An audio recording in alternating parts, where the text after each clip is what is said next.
سلام عرض میکنم خدمت شما دوستان و همراهان عزیزم. امیدوارم هر جایی که هستین سالم و سلامت باشین.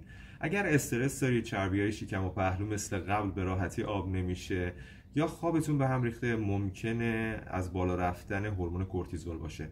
هورمون کورتیزول همون هورمون استرس هستش. بالا رفتنش توی بدن باعث میشه که سطح تستوسترون کاهش پیدا کنه، عضله سوزی اتفاق بیفته و تقریبا عضله سازی غیر ممکن میشه. توی خانم هم تعادل چرخه قاعدگی رو به هم میزنه و ممکنه باعث ریزش مو بشه.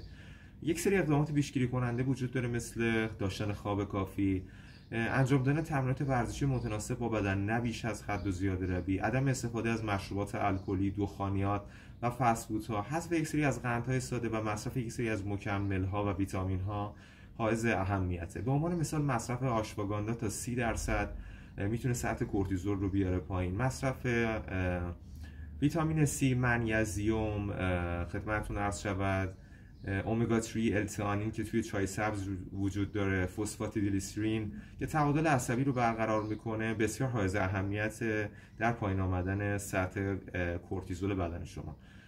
یه نکته خیلی مهمی هستش، اونم اینه که شما اگر کورتیزول بدنتون پایین باشه، از لحاظ جسمی و روحی به مراتب وضعیت بهتری خواهید داشت، چه در خانم ها و چه در آقایون. امیدوارم که این مطلب براتون مفید بوده باشه. برای دریافت برنامه تمرین و تغذیه مثل همیشه میتونید از طریق دایرکت با من در ارتباط باشید. مرسی.